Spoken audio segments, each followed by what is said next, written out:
Welcome into San Francisco 49er Access. My name is Sterling Bennett, and we have a loaded show as we react to San Francisco 49ers GM John Lynch's NFL Combine press conference. A lot of news, a lot of updates, some free agent talk, some contract updates via Brock Purdy, some Deebo Samuel trade request updates, and little tiny signs the San Francisco 49ers may be trying to bring back a key defensive free agent this offseason. Don't forget to like, share, and subscribe.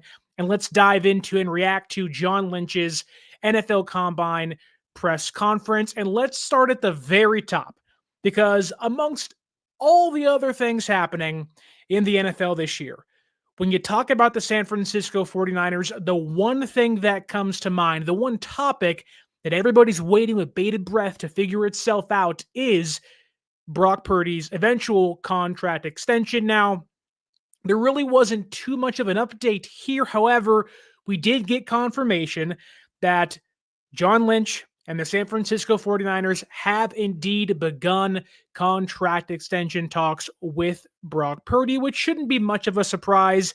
All the indications say they want to get a deal done relatively soon. Some even say it could be done as early as this week, albeit doesn't seem likely at this point. Others think, including myself, believe that they're trying to get this done before free agency, so roughly a 2-week period remaining until that deadline passes. I think a very soft deadline for a deal to get done is around the OTA period in around May, June, July. Don't want to let things get too deep into July because obviously it's training camp and the preseason's there. And then if that, things linger that long, you getting yourself into a dangerous territory. Although John Lynch did give two relatively concrete remarks. The first one was one we kind of heard during his end of the season press conference to the media, and that was, we want Brock Purdy to be our quarterback as long as we are here. That is almost the exact same sentence, word for word, that Kyle Shanahan told the media in his end of the year press conference. His was more along the lines of, as long as I'm here, Brock is going to be here as well. So you can tell, again, it wasn't just Kyle Shanahan. Now it's John Lynch tying himself to Brock Purdy. They know their futures on the 49ers, sink or swim, with how Brock Purdy performs. It should also give you some comfort in the fact that they believe this much in him to tie themselves to him, although many of you may say, well, they felt the same way about Trey Lance, and that didn't go very well. I think both these quarterbacks are very different in their production levels and the success rate they both had. Although, the reason why I want to start with Brock Purdy is because I know there are some people out there that will hear the entire quote and they will look at one sentence and they will blow it up. They'll react to it negatively and say, see, they're going to get Aaron Rodgers. See, they're going to go after Matthew Stafford. See, Kirk Cousins may come to San Francisco. And the one line I'm referring to is here. When John Lynch says, there's no guarantees a deal will get done.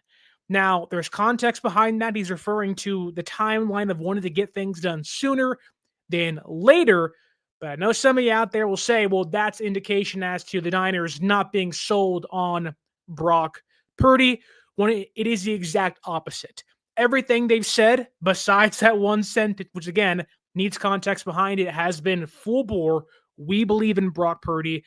Diana Rossini said a couple days ago on the Scoop City podcast that they believe a deal around $57 million per year makes the most sense. That's around Jared Goff's contract and above Trevor Lawrence, Joe Burrow, and just behind Dak Prescott's record-breaking $60 million per year annual average. So a deal is going to get done. That's nothing really new. It was more of a confirmation of Brock Purdy's contract talks happening, which, a lot of people wonder, again, the timeline. That's the biggest thing. Timing is everything in life, and especially in football. Whether it's a trade request or it's a contract or it's an extension, timing means everything. And the Niners have had a really, really hard time narrowing and kind of nailing down that timing with their stars. Quarterbacks still have been different. When Jimmy Garoppolo, when they traded for him in 2017, they go 5-0. They nailed that contract down in January. That sucker was done. They wanted to avoid the free agency fiasco. This team, when they have these certain players, you want to get locked down for a long time and say, hey, you're the most important player on our team. Usually, when it comes to quarterbacks, they are lock, stock, and barrel wanting to get that thing done sooner than later. Even the Trey Lance trade up happened at the combine, didn't happen didn't happen before the draft or on draft day. They wanted to see all these quarterbacks, talk to all those quarterbacks, and obviously things didn't go their way. But when it comes to quarterbacks, they want to get things done quick. I'm expecting Brock Purdy's deal to get done in the next month or so. That's my assumption. Maybe I'm wrong, but that's my assumption. They want to get this thing done. I would like to think they want to get it done prior to free agency to avoid having to worry about it post-draft, during the draft, and even during the summertime. But all indications show they're working on it. They're trying to get things narrowed down, and hopefully, fingers crossed, they'll get this thing done sooner than later. We also got a lot of health updates today, which is what I talked about a couple days ago in my prediction of storylines we'd hear about at the NFL Draft Combine in regards to Christian McCaffrey, Trent Williams, and Brandon Aiyuk. Quickly here, I want to hit on Trent Williams. A lot of people have believed that Trent was going to retire after this past year, and for a lot of reasons, there may be some credence to that. He had family issues off the field. His child passed away, which is terrible. Obviously, he had the injury to his ankle, which kind of hindered him the entire second half of the season. I believe shortly after the Seattle Seahawks game, in which they lost on the Geno Smith walk-off touchdown scramble. But you didn't see Trent for about 2 months to end the year. But we got confirmation towards the end of the season in John Lynch's end of season press conference. He said Trent's going to come back, and today was further confirmation of that notion that Trent Williams will indeed be back in 2025 for the San Francisco 49ers. And I quote here via John Lynch, Trent's playing and he's ready. He's motivated to have a strong season for the Niners in 2025. I think it's really important to be thankful that's the case. Trent, even though he's aging, still playing at a relatively high level. Obviously, last year, injuries got in the way and some off-the-field stuff maybe had taken him out of the game mentally. But when he played and was healthy, he looked like Trent Williams, albeit at 36 years old, entering his age 37 season. You never know how a player can regress. And when Father Time comes knocking, things can go crazy. The ankle is obviously an issue, has been for a while. I've called it a ticking time bomb. I think it's really important for San Francisco this year. Like in previous years, they got to find that backup left tackle. Many of you out there may say fix right tackle, give it one more year, then move that, whoever that right tackle could be, over to left tackle. That's certainly an option, depending on who's out there, whether it's Josh Simmons from the Ohio State Buckeyes, who has the patellar injury. Then there's Kelvin Banks from Texas, Will Campbell from LSU, albeit the latter may be a guard rather than tackle. Even guys from Missouri, Armin Membu, and then Marcus Mbao from Purdue. There are some options out there in this draft to maybe find the next left tackle of this team. However, I am of the mindset that San Francisco, as long as Trent Williams is there, is not going to pay any attention to the starting left tackle future of the team. They really didn't do it with Joe Staley, even though he was aging, and kind of gave them hints of, hey, after 2019, I might be done. That offseason, they go and trade for Trent Williams. This feels like a team that will let players leave, let them retire, then address the need once they're off the team. I think that same thing goes for Trent Williams. I think that it's important to either bring back Jalen Moore or find a backup tackle. Maybe there's a way where if McKivitz goes back to swing tackle, albeit his contract's relatively cheap, and depending on how the draft falls to you, maybe you can't do that. But it's really important to insulate the backup tackle room behind Trent Williams in case, and more likely than not, he will miss a couple of games the next year or so with an ankle injury. You got to insulate at quarterback, at left tackle, on the defensive line, on the offensive line. But getting Trent Williams some insurance will certainly help your team. Even go back to 2019 when it was McGlinchey and Joe Staley at left and right tackle. This team had Daniel Brunskill and Justin Skule And for maybe as bad as their careers ended up, that year they played about 3 to 4 to 5 games together. And with backup tackles, San Francisco survived the middle of the year, which helped them propel to be the number 1 seed in 2019. McKivitz played for Williams in the season finale against the Rams at SoFi in 2021. Like, there's a lot of instances of this team having to rely on backup tackles to help them in pivotal games. I'm hoping, fingers crossed, San Francisco can, whether it's bring back Jalen Moore or find somebody else, they got to find some depth behind Trent Williams this year. And awesome he's back. Happy he's back. How could you not be? But again, father time may come a knocking, and injuries have been piling up in recent years. But if he's healthy, really kind of had the second half of the season off, has the entire offseason off again, we could get a one final, maybe if you're lucky 2 years, but one final phenomenal Hall of Fame year from Trent Williams. But again, backup left tackle may be a key need for this team in the offseason. Moving along to Christian McCaffrey's health. One of the more upsetting storylines of last season was Christian McCaffrey's health. Man. It's last year was tough because coming off the Offensive Player of the Year award, you lose a Super Bowl, then week 1, bam, CMC isn't healthy, and you're like, oh, okay. Didn't really come out of nowhere. The team kept it quiet, but the severity of it grew, and it kind of became this myth behind the scenes of like, how actually injured is Christian McCaffrey? Goes on IR, comes back, comes back against the Buccaneers post-bye week, and then gets hurt again 2 games later. Not exactly what you want from a 28-year-old running back who has touched the football the second most times in the league since 2022. He's older, he's aging. The injuries are, to a certain degree, piling up, and the touches are obviously a massive thing for him. You want to get him some protection. You want to make sure he's healthy the entirety of the year. This offense, more so with Christian McCaffrey than, say, Deebo Samuel and Brandon Aiyuk, is a different offense, a worse offense when he isn't out there.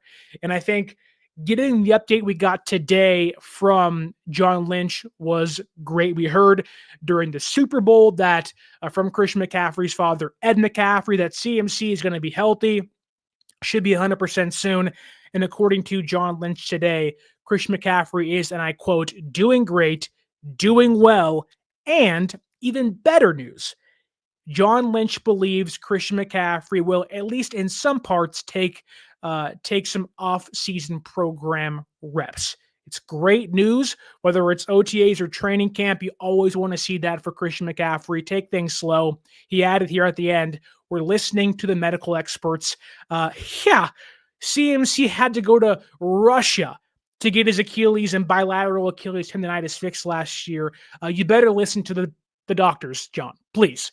For the sake of your franchise, your financial pocketbook, and the records of your team, listen to the doctors, whether it's bringing back Jordan Mason or drafting a running back in this loaded running back draft class. I really want to see a 3-headed monster. Use Christian McCaffrey as this slot receiver if you have to. There's so many ways to utilize a versatile receiver and running back like himself. You don't have to have him between those tackles every single year. Or every single game. There's ways to keep CMC upright. He takes care of his body incredibly well. That said, like Trent Williams, running backs and Father Time usually don't shake hands and have a good relationship. So good he's healthy, but there are definitely a lot of reasons to believe that CMC's best years are behind him, hoping he bucks that trend by having a healthy 2025 season. John even said, when he was asked, if Christian McCaffrey's healthy, he's going to be one of the best players out there for us. But again, a big if for CMC, and it's good to hear he's doing well. And hopefully they can protect him throughout the training camp process, because CMC's one of those guys who wants to be out there every single day, whether it's an off day, whether it's, a light practice or a hard practice. He wants to be out there every single day. I think it goes a long way to protecting CMC from himself, to get him off the field a lot, limit his touches, make him more of a, I guess you could say, a dangerous weapon by utilizing him sparingly, not 25 touches per game. Give him 13 to 15 carries. Give him 6 receptions. Get him in open space. You don't have to utilize CMC as that bell cow.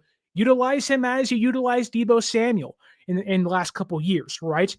A lot of people, including you out there listening, say Christian McCaffrey made Deebo Samuel redundant. Well, now is the time to prove that. And I think we could see a different role for Christian McCaffrey in 2025. Want to go ahead and go to the YouTube comment section for a hot second here. What's up, Bobo? What's up, Papa J? I see you in here. Bobo says the NFL is definitely a year-round sport. 1,000% is. It is February 26th at the very moment. The Super Bowl was 17 days ago, and here we are on a Wednesday afternoon talking about the NFL scouting combine in which no prospects worked out just yet. The NFL owns American sports. Papa J says here, Sterling, when talking about Purdy, John even said the words, as long as we are here and beyond. Exactly. Like, really is like they fully believe that Brock Purdy is the future of the organization, and they believe as long as they're going to be in San Francisco, Brock Purdy is the answer to the question of who is your starting quarterback. It's a good thing to know, but certainly when you use hard words like that, you use bold phrases like that, it undoubtedly links you to that quarterback forever. And I hope things work out, and I think they will, albeit you got to win a Super Bowl with Brock Purdy to make the deal a win, in my opinion. Papa J also asks here, if we get a good center, would you consider switching Pooney to right tackle? I wouldn't. I think this class, albeit is loaded, at some of the positions, offensive line really isn't one of them. And let's say, for example, this team signs Drew Dahlman as their center, although I don't think it'll happen this offseason, but crazier things have happened. Let's say it does happen. Pooney's your right guard, McKivitz goes to right tackle, or you draft, say, Marcus Mbao from Purdue. He plays right tackle for you. Pooney plays right guard. Dahlman plays center, and left guard becomes a competition between Ben Barch and Spencer Burford. I think you're okay with that. I have a hard time believing that Pooney ever plays tackle in his career, albeit maybe there's a future once McKivitz is gone, but I don't think San Francisco wants to give up having a star right guard for a star right tackle. Like, you'd rather have the interior guy in this offense, knowing you want to get him out in space, you want to pull him outside. I think Pooney will be this team's right guard for a long time. Fingers crossed. Hopefully that's the case. Papa J also says, like and subscribe. Yes, like and subscribe to the show. What are you waiting for? I want to hit 2,000 subs by the beginning of the 2025 NFL season. We're not very close. We have about 1,200 currently. Let's get those numbers up. We're here to pump you up, as Dana Carvey used to say on SNL. Keys says here, can Pooney play center? If so, draft and sign an offensive lineman. I don't think we're paying top price for Dahlman. I agree with the not paying top price for Dahlman. Pooney, I'm sure, could play center, albeit, I don't think they want to do that. In my opinion, there's a lot of good underrated right tackles and right guards in this draft class that could get slotted over to left guard if they need them to. Again, I am of the belief that Jake Brendel's probably going to be your starting center next year. If not, it might be Matt Hennessy, who was signed late last season to a 2-year contract. Don't forget about that guy. So there is some, I get it. Niner fans have been screaming for an offensive line improvement since 2019. And there's been some along the way, albeit at this point in time, there seems to be a transition point to say, look, we can no longer go cheap in the trenches. Maybe that results in an improved offensive line, whether it's via money spent during free agency or the NFL draft. My money is on this team buying very low on the offensive line during free agency, but likely drafting a 3rd round and a 6th round offensive lineman, which, again, there's plenty of quality starters out there in this draft throughout the entirety of it. Albeit, maybe you have no idea who they are. I know last year, a lot of people didn't know Dominic Pooney was. But when you dove into his tape and dove into his stats, it was like, oh my God, how did you not know who this guy was? And he became one of the best offensive linemen this past year as a rookie. What other questions do we have here in the YouTube chat? We have some Jake Moody stuff. We'll get to him in a second. Stick around, and we'll get to him very soon. But I want to let you know that if you want to watch your San Francisco 49ers this upcoming season, 2025, you want to watch the Golden State Warriors 6-1 with Jimmy Butler, or you're saying, look, spring training just began. I want to go see my favorite baseball team.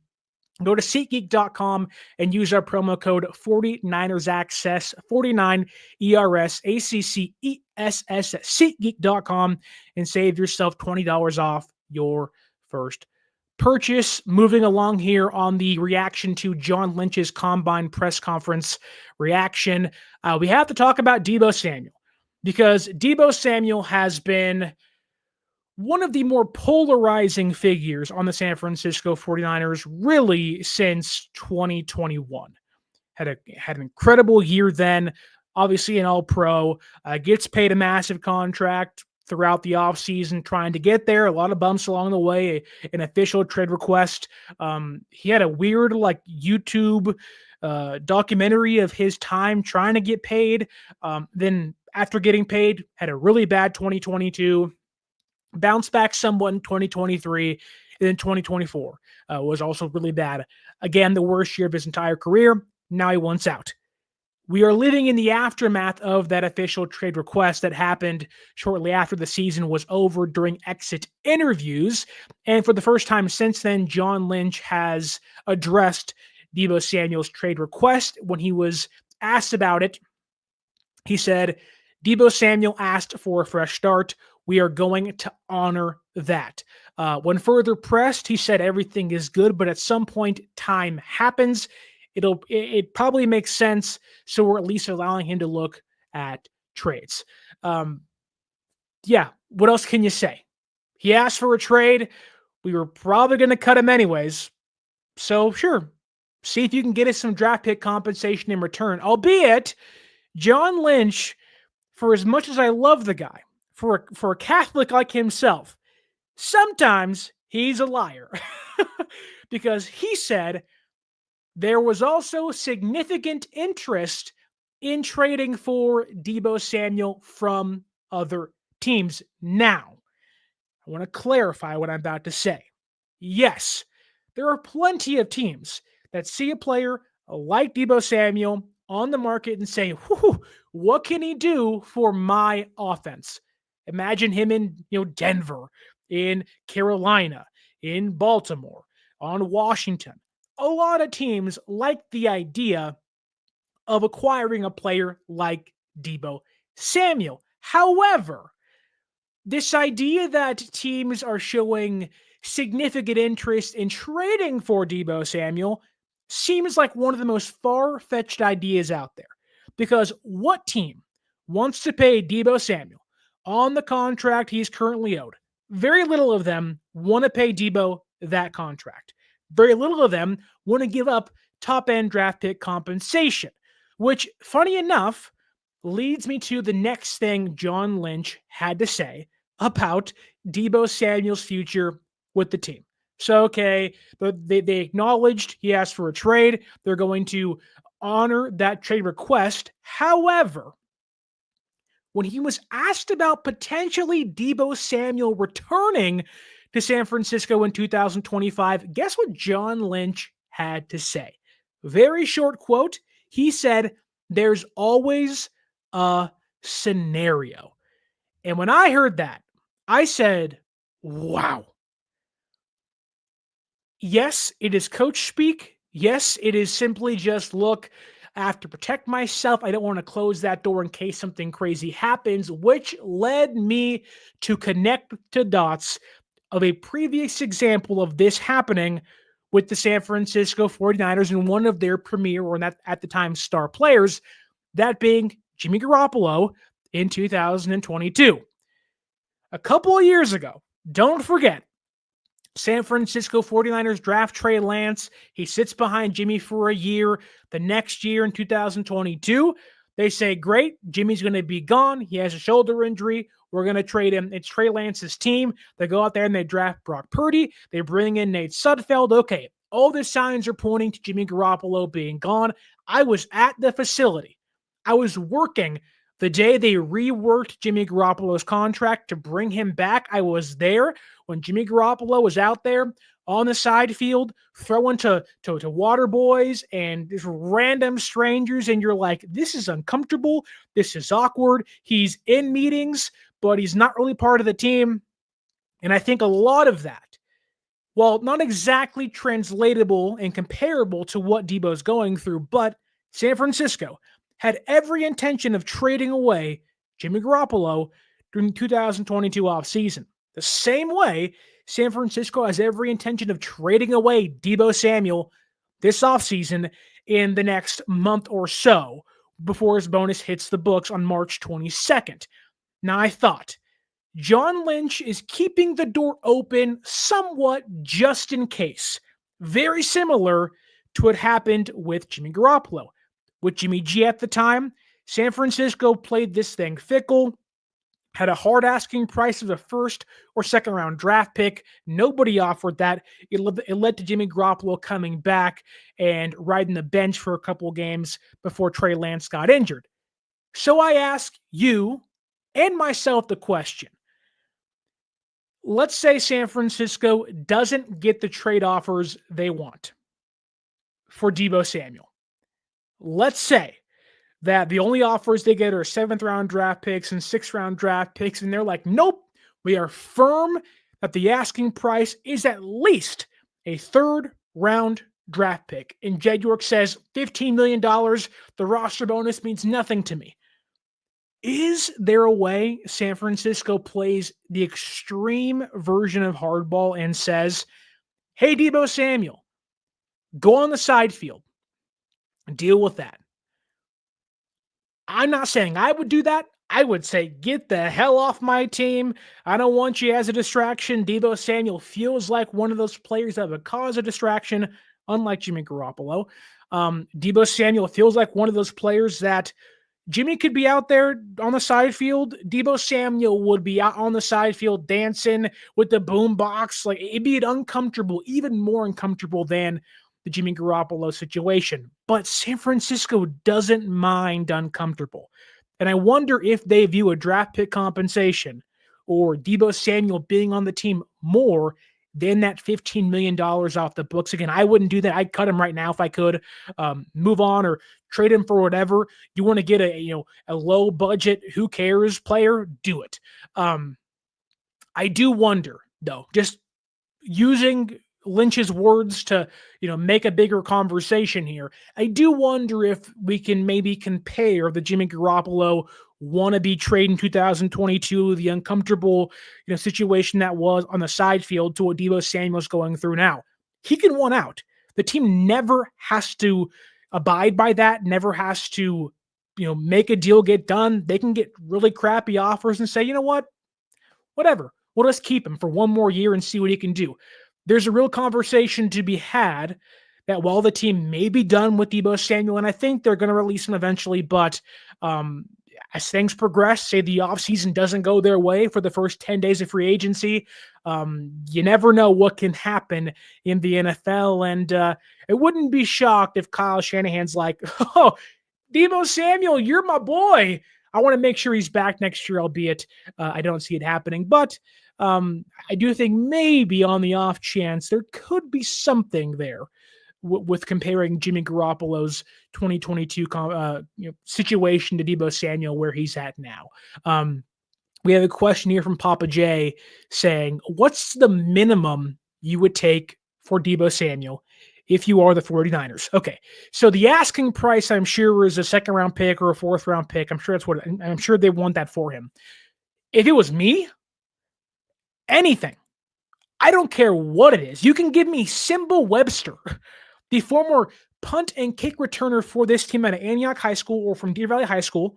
Like, give me anything. You want to give me Danny Gray back? I'll take whatever you can offer me for Deebo Samuel, knowing he doesn't want to be here. Now, to the Niners' credit, to John Lynch's credit, he did say, look, the feelings aren't like there's no resentment. There's no, there's no bad feelings. We like Deebo. There's a lot of admiration there for both. There's respect between us and Deebo Samuel. However, if he wants out that bad and you're okay, like you want out, I will take whatever I can take to get you, right? Like you have like the Niners have no leverage in regards to trade negotiations. Teams can say, look, you have to cut him. There's money involved. Once that bonus hits, you guys are screwed. Like that's why that March 22nd date is so important. Because once that bonus hits, it's almost like Deebo Samuel is stuck in San Francisco. All the teams say, nope, we ain't taking him. He's yours. Sorry, kind of thing. So I would take anything any team has to offer me. I don't care. I don't care if it was the Seattle Seahawks or the Rams or the Cardinals. If it took a 7th-round pick from an interdivision team, I will get rid of Deebo Samuel tomorrow. Get anything you can in return because Deebo doesn't want to be here. And if you don't want to be here and you don't believe in him as a player anymore, get whatever you can while you can. Keys says here in the YouTube comment section that besides Kittle, Warner, and Williams, all our other big name signings haven't performed up to standards. I'd push back a little bit on Nick Bosa. I think Bosa has been overwhelmingly really good, albeit there have been some big games he hasn't performed his best at. And, he signed before 2023 season. So the first half of that year kind of jaded some people from him. Then last year had an injury, but even last year was still really good. You go back to that Seattle Seahawks game the first time, he caused 2 turnovers in that game. And I think he really was hindered by how bad the defensive line was this past year. And if they can get that figured out, you'll see Nick Bosa look like the defensive player of the year once again in 2025. A lot of people, oddly enough, do not like Nick Bosa. I get there's political reasons as to why, but I don't care about that stuff. It doesn't bother me at all. Whatever. But Nick Bosa is a football player. He's a darn good football player. He's out there, getting you 8.5+ sacks a year. I think so far since 2019, I think he's 8th in the NFL in sacks. Like he's been one of the best defensive players ever since he played in the NFL in 2019. So, but I agree with you. Jimmy G didn't perform very well, albeit they went to a Super Bowl.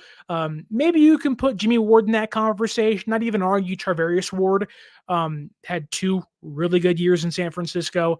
And I think you'll put Lenore's name up there relatively soon starting next season.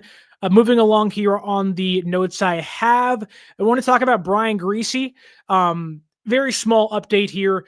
We kind of speculated yesterday that the reason why he was leaving wasn't because of Brock Purdy, wasn't because of what the team decided, which ended up being true. That's a notch on my book. I'll say that.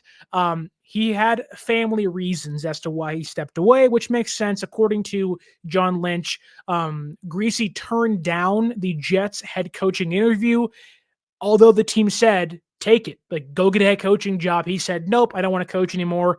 And then there were some personal reasons as to why he stepped away, which led to him being replaced by Mick Lombardi yesterday. Apparently his contract was also up, and he was very transparent with the team when stating, I'm probably not going to be here very long, which Brian Griese's lasting note for this team is simply just, I got you Brock Purdy. According to Eric Branch last night of the SF Chronicle, Brian Griese, of all the quarterbacks taken in 2022, Brock Purdy was his highest graded quarterback. I don't know what the process looks like, but if there's a scouting job open down the line, I'd bring back Brian Griese in a heartbeat. He knows quarterbacks. Obviously, Brock isn't the greatest quarterback in the league, but he's certainly a darn good one. And they're going to give him $55+ million this offseason. So a darn good job for Brian Griese. Cheers to you, brother. Hope you have success in whatever you do. And maybe down the road, we see you back with the San Francisco 49ers, but no real reason as to why he stepped away in regards to Brock Purdy or the team. Just personal reasons, and cheers to him for stepping aside when he did. That brings us to arguably the most controversial update we got today from John Lynch. That is of Jake Moody's status for 2025. And many of you out there are like, I don't like Jake Moody. Jake Moody stinks. And I'd probably be in that grouping as well. And I'll read you exactly what John Lynch said today when it comes to Jake Moody's future with the 49ers. Apparently, the team has a lot of belief. That's a quote there. A lot of belief in Jake Moody and feel the injuries were a reason as to why he struggled so much in the second half of last season. They also talked about, the team, John Lynch, Kyle Shanahan, having an open and honest conversation with Jake Moody. I think, John Lynch gave a really good anecdote in regards to, what led to them bringing back Jake and maybe not giving up on Jake Moody just yet. And I can attest to this, that a lot of times kickers, it's a awkward situation, right? It's really a crapshoot. You can draft a guy in the first round and they'll be terrible. You'll find a guy in the UFL playing FIFA soccer and they'll be incredible for you for a decade. Like, finding a kicker is super hard. There's never a concrete way to find a good one. It's just kind of luck of the draw. But John Lynch talked about today a former kicker with the Broncos, which I have no idea who it was. Could have been Jason Elam, could have been Matt Prater for all I know. Could have been anybody. Texted him and said, Jake's in his head, but he's got a great swing. He's got a great leg.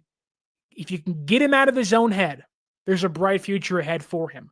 Now, maybe that Broncos kicker is, just out of his mind and he's crazy, but I think everything John Lynch said today, one, had to be said, had to reaffirm their confidence in Jake Moody, albeit many fans may hate that because Kyle Shanahan really didn't do that down the stretch for a variety of good reasons. Jake Moody sucked last year, to be blunt. Really hasn't been worth that third round pick they took in 2022, three with him. But I think everything's leading up to them signing or drafting a kicker, having Jake in camp as well. And ultimately, I would not be shocked to see Jake Moody still be this team's kicker in 2025. I think it's really important for organizations, kind of like quarterbacks, albeit kickers are only one guy. Like, we don't give kickers time to grow. I think we often forget that kickers are similar to every other player. Sometimes, although their job seems so simple, and again, there's an upright, get the ball in there, it shouldn't be that hard, we often don't give kickers time to progress, to grow, to learn, to get better. It is literally boom or bust every single Sunday and game day. So, with young quarterbacks, you can sit behind the veteran for a year. You can learn behind the savvy, 10-year veteran quarterback, Bryce Young, Andy Dalton, Trey Lance, Jimmy G, every other quarterback under the sun that goes in the first round usually sits for a year or two before they get some playing time. For kickers, it's like, if you're not performing day one, you are worth absolutely nothing to us. And a lot of that makes sense. Positional value is so different in the NFL. You'll give quarterbacks, younger ones, mind you, time to grow. Kickers, not so much. You see the Niners kickers the past couple years. Gold's retired by now, but Joey Sly's pretty good. Chase McLaughlin has turned into a pretty good kicker, right, with the Colts. I think now with the Buccaneers, I think that's right. Maybe I'm wrong about that, but still, turned into a pretty good kicker in the NFL. I think it's okay to be upset with Jake Moody, okay to be frustrated with Jake Moody. He's led to lost games in San Francisco to a point of it's like, had they had a, run-of-the-mill kicker, a veteran for 6+ years that knows what he's doing, they probably win those games. But I think being patient with him could pay off in the long run, but they're going to protect themselves. They're going to give themselves an option to get off of him this offseason during the training camp process. Hopefully a competition. I know his rookie season, there was Zane Gonzalez there. That was to protect themselves. But Jake Moody is back in 2025, at least for the offseason program. Probably going to be a competition. Yeah, many of you out there hate him. I get it. But I think there's still potential in Jake Moody, albeit this is a make or break offseason for him. If he struggles in training camp and preseason, get him out of here immediately. But a few months to go, if he's healthy, we did see a rather big discrepancy in his health when he was healthy and when he was injured last year, albeit neither was great. Very big difference in regards to what he did in the first half, pre-injury, and post-injury. Very different players, but we'll see what happens during the offseason program. We also got a rather interesting comment by John Lynch today regarding Javon Hargrave. So if you go back to the team's exit interviews and their last media availabilities to end the year, John Lynch talked about they're going to cut Javon Hargrave with the post-June 1st cut. They redid his contract during the year to save more money once they cut him post-June 1st. But in that press conference to end the year, he talked about they have interest in bringing back Hargrave, barring the market value he gets as a free agent. They do want to give him the opportunity to go out there and sign elsewhere, but they're holding out hope they can re-sign him this season. That same thing was said today. So despite free agency happening in 2 weeks' time, the San Francisco 49ers are still holding out hope they can re-sign Javon Hargrave. I think if they can, on a 1-year prove-it deal, get cheap, rehash your market, rebuild it back up, and next year leave, makes a lot of sense. You talk about getting Hargrave for cheap on a 1-year deal. You got Collins. You got Jordan Elliott, who wasn't great last year, albeit shouldn't have been starting. You have Evan Anderson. If you draft a top-tier defensive tackle, maybe 2 of them this year, or sign one in free agency, Hargrave becomes kind of a luxury. I know he isn't a great run defender, but he's still a really good pass rusher.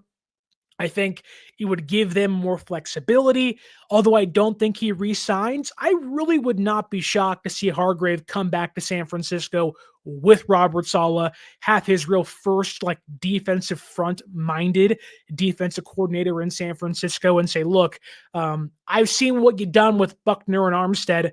I want to get paid too. We'll see how the market works out for him, but the team is still holding out hope to re-sign Javon Hargrave this year, which I really wouldn't mind them doing. And I think maybe a good signing for them if the value is worth it financially.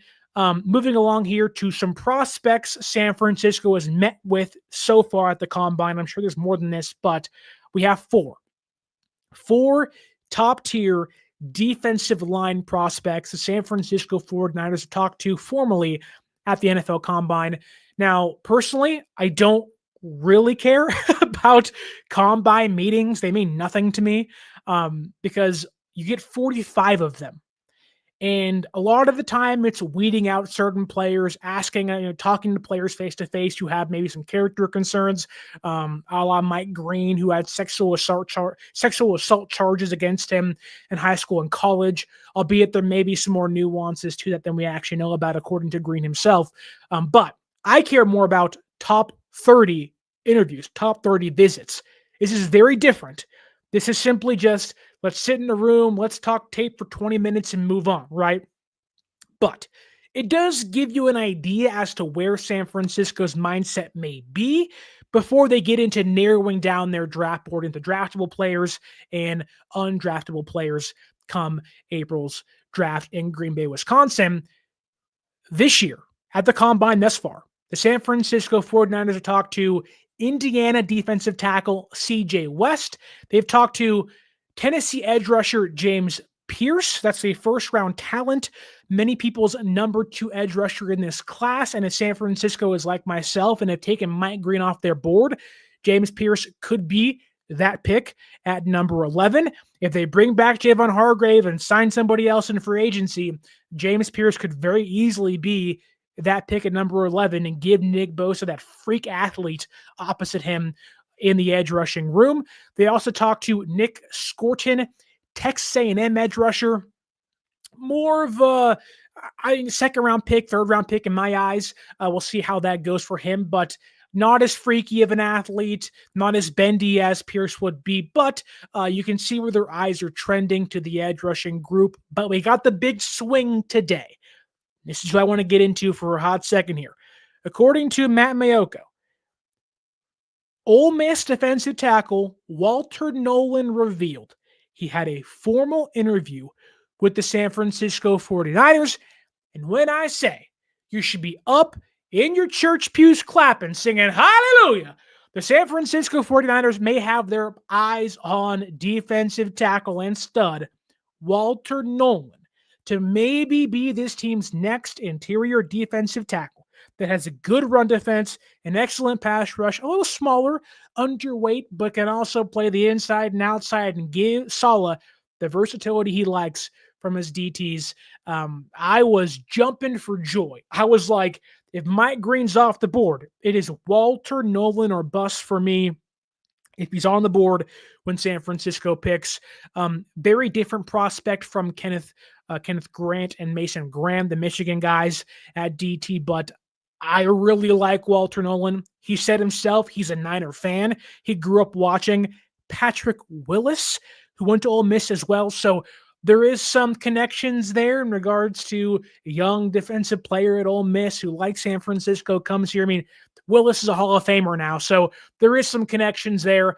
I like seeing they talk to him. I'm sure you'll see his name in mock drafts continually going to San Francisco this offseason. I'm sure you'll see a couple of mine in April putting him on there as well. So I love what I see from him. I think he's a good prospect. People talk about his production. I don't understand the knock on his production. I'm going to read it to you in regards to what Walter Nolan did in 2024 at Ole Miss. And I'm going to tell you, while he may only be 6'3", 305 pounds, relatively tiny for an interior defensive lineman, as a junior, he has 33 and 5/8 inch arms, hit a 91.6 run defense grade, a 75 pass rushing grade, had 41 total pressures, 6.5 sacks, a 12.2% pass rush win rate, and 26 run stops. Now, the technique isn't always there, that's for sure, but he's a good tackler, high effort, and I really think there's a really good chance he could be San Francisco's pick at number 11 in this year's NFL draft. But look, I'll tell you this right now. Walter Nolan, he ain't no GOAT like Jerry Rice. And if you want to perform like the GOAT, Jerry Rice, then you got to get yourself a can of GOAT fuel, whether you're an athlete, a podcaster, whatever else you may do that makes you a normal person. You got to get yourself a can of GOAT fuel to bring the best out of every single one of us. And to those coffee drinkers out there, coffee's great and all, but if you go to Starbucks every single day, that's a lot of sugar. It's a lot of fat. Goat Fuel is a healthy coffee alternative. So click that link down below in the description and grab yourself a can of Goat Fuel to feel like the greatest of all time. I myself, working in my studio, being a podcaster, being a sports writer for theheavy.com, covering John Lynch's press conference, I have myself a Goat Fuel, a protein cheese puff bag, and some spicy chicken nuggets. And I was out there tuning out articles every single day thanks to Goat Fuel. So grab a can down below and save yourself using my link in the description. And let's move on to our two final updates on the day. But quickly, I want to say what's up to Dre Area Sports. He says, smash that like button and subscribe to 49ers Access. Yes, please and thank you. And what's up, Dre Area Sports? Papa J does ask here quickly, how much of the decision to keep Jake Moody more chances on is because they spent a third-round pick on him? I've never heard any team pulling for a horrible kicker. There is validity to your question in regards to San Francisco being a little stubborn in admitting they're wrong. Surprisingly, I think we all kind of were shocked they moved off of Trey Lance so quickly. It was like, oh, like they're admitting they made a massive mistake. That was a shocker. They admitted that Danny Gray was a mistake relatively quickly. He played like one snap his rookie season. Trey Lance got hurt. who was healthy and active, and they just cut him during last year. Like there are very few instances of them admitting the mistakes. They kept Solomon Thomas for a really long time. McGlinchey was okay for his time in San Francisco, albeit they didn't view him as a long-term answer for a lot of good reasons.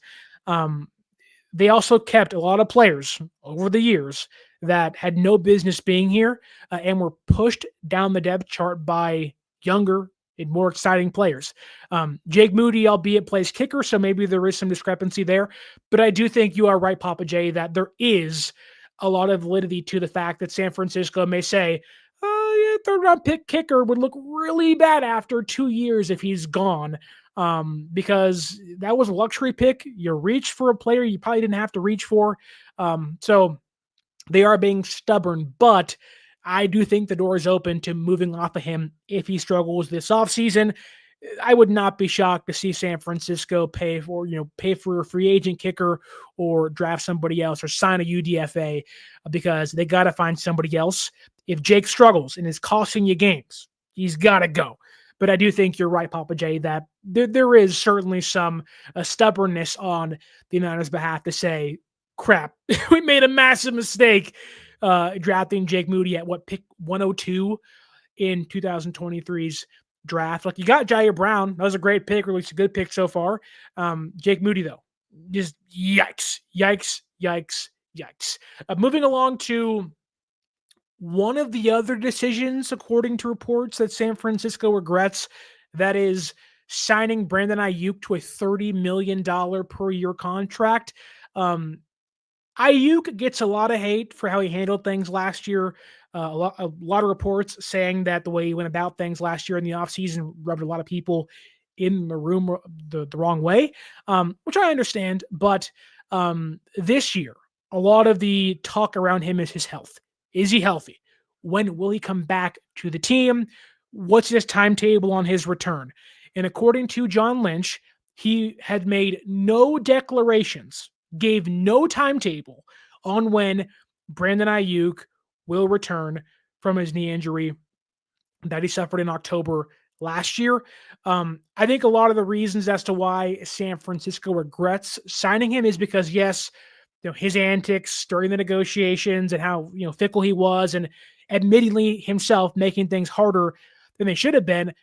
He also got hurt, and he tore his ACL, tore his MCL, and other ligaments in his knee. Like, there's a real chance Brandon Aiyuk is never the same player, but they're not trading him.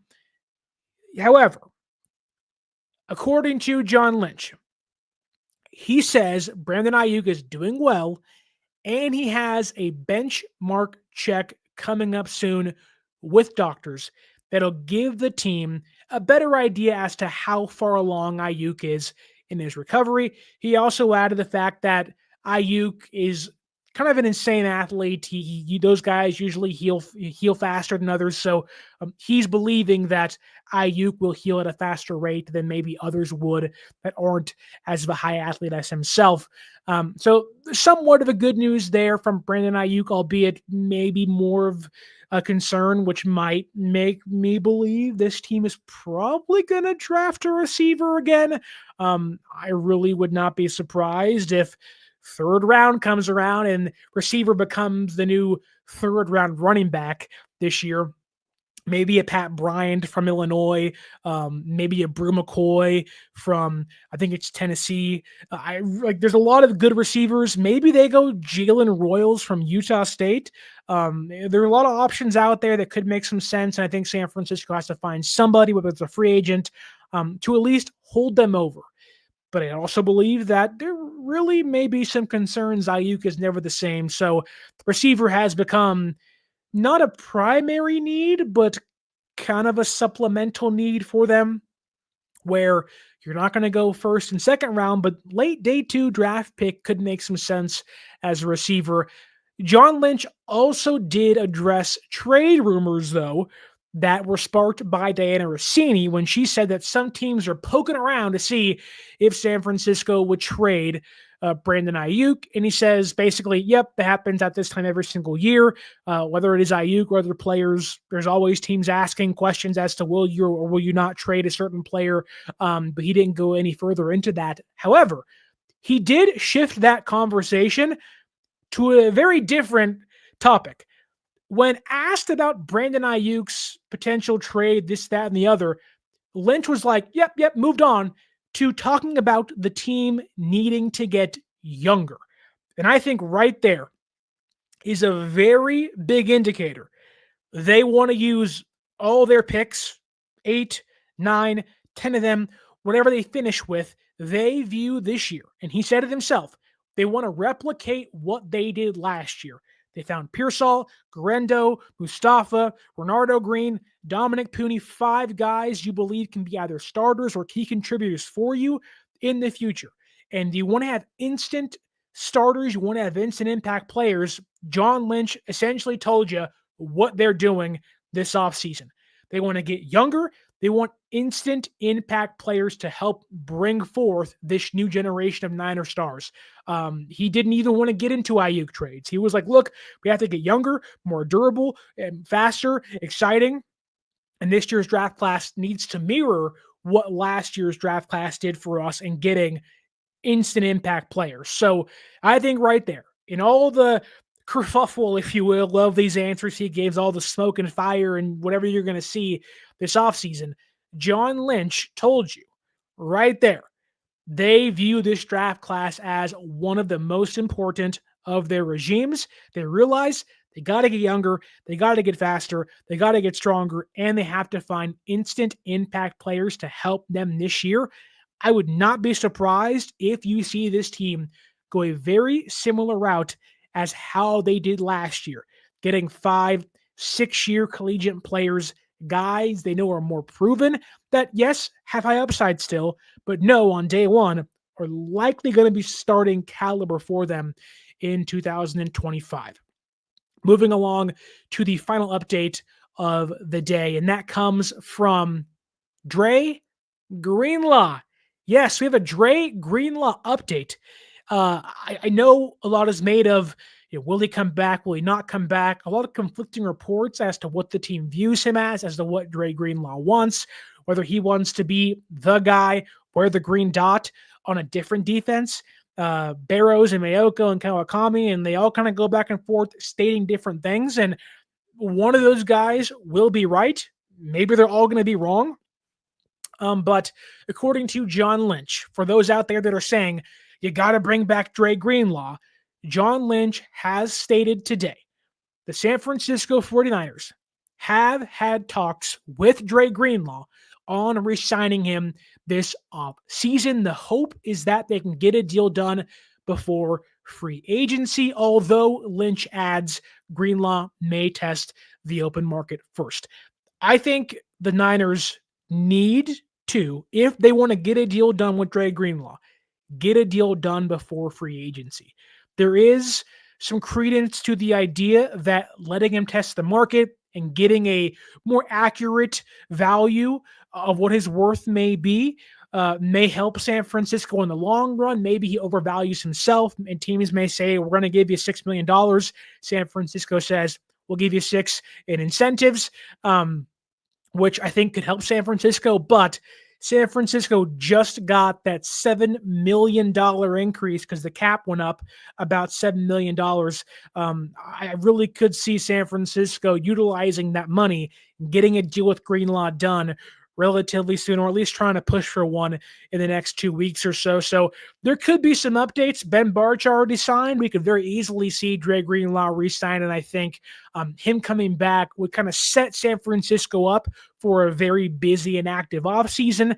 They got 10 draft picks. They got to re-sign Brock Purdy, but getting Greenlaw taken care of could go a very long way into fortifying the defense once again, barring his health. It can also give them more time to finding, like the receiver room, like the backup left tackle room, insulation behind him in case he goes down. Of course, you like D. Winters, you like Bethune, you like Jalen Graham. Only one of those guys really makes you say, oh, what could that guy be, that being D. Winters? I think if you get Greenlaw done, it likely means they're going to draft a linebacker late in the draft this year and help themselves out along the way. The exact quote was, hopefully we come to an agreement, according to John Lynch. We've been having, so we'll see if we can get some progress on it. They're working. They want to get these things done.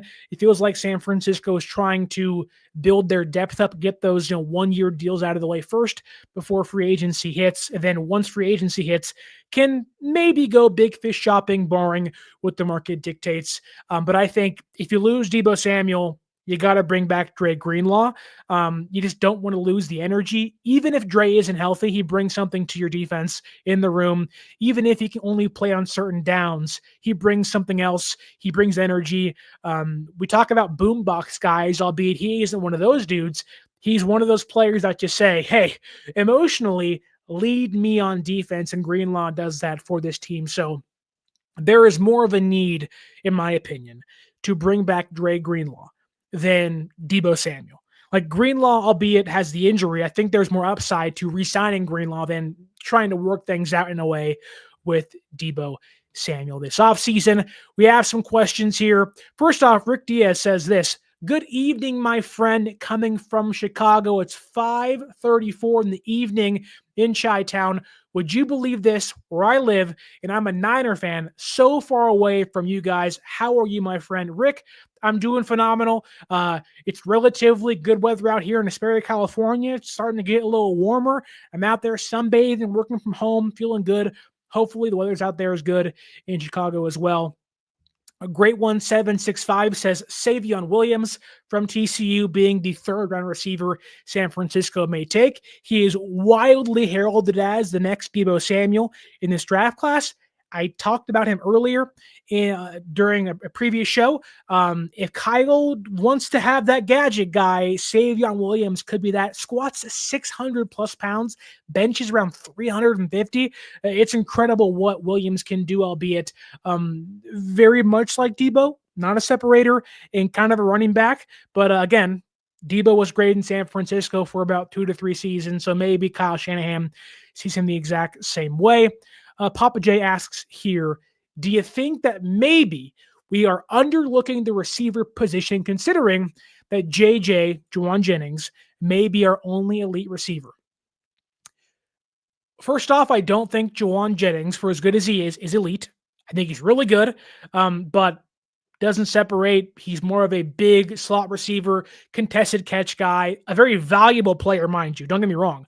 I think we're also underselling the impact Pearsall could have in year 2. Yes, there are serious concerns about Aiyuk's health to a point of San Francisco regretting signing Brandon Aiyuk. However, I don't think receiver is a massive pressing need. Again, you get Christian McCaffrey back. You have Kittle. You have JJ. You have Pearsall. They're probably going to sign a veteran guy out there. At least they should. Maybe they bring in Keenan Allen for all I know, or they sign Darius Slayton. I think there are some cheaper solutions out there that can make some sense for them. But I don't think we are underlooking the position. I think it's like fans should, in a way, prepare themselves to, on round 3, pick 99 or whatever they have this year, that San Francisco drafts a receiver. And we'll dive into more of that once mock draft season comes along. But I don't think we're underselling it. I just don't think San Francisco views it as a major need, although still a need of this offense. Papa J also says that Greenlaw, the fear is that he turns into Eric Armstead. Great player, but never there. Yep, very much could happen. Hopefully it doesn't, albeit very different situations where the Niners had Armstead signed, then he got hurt. In this case, a Greenlaw should be relatively cheaper than Armstead was. And Tommy Huxley to end says, Sterling, how dare you? Juwan Jennings has been like a brother to you. Are you going to let him roam the streets without food, water, a toilet? No, Juwan can sleep in my bed for all I care. I got 2 rooms in this house. He can sleep in the master bedroom for all I care. Do whatever he wants. That said, not elite. Really good. Love Juwan. Third and Juwan, he's more than that. He proved this past year. Had he not gotten ejected, he'd be here. He'd be a 1,000-yard receiver, but not elite, albeit really, really good. Bona fide number 2, in my opinion, but San Francisco needs that guy. Although I could see them kind of going by death by 1,000 cuts rather than having the number 1 elite guy. You got Kittle, you got CMC back. That's kind of all you really need to be successful, but you got some health as well. But that's all I got for you today. What did you make of John Lynch's press conference? Did you like the Brock Purdy confirmation in regards to contract talks beginning? What about Deebo Samuel maybe coming back? Do you like that? Do you hate that? Do you even believe John Lynch anymore? Do you like the idea of Jake Moody being back in 2025 and the team still believing in him? I'm not sure I'm a big fan of that, but tell me down below what you think of John Lynch's press conference in the comments. Don't forget to like, share, subscribe, leave that review. Follow us on social media at 49ers_access is the X and the Twitter.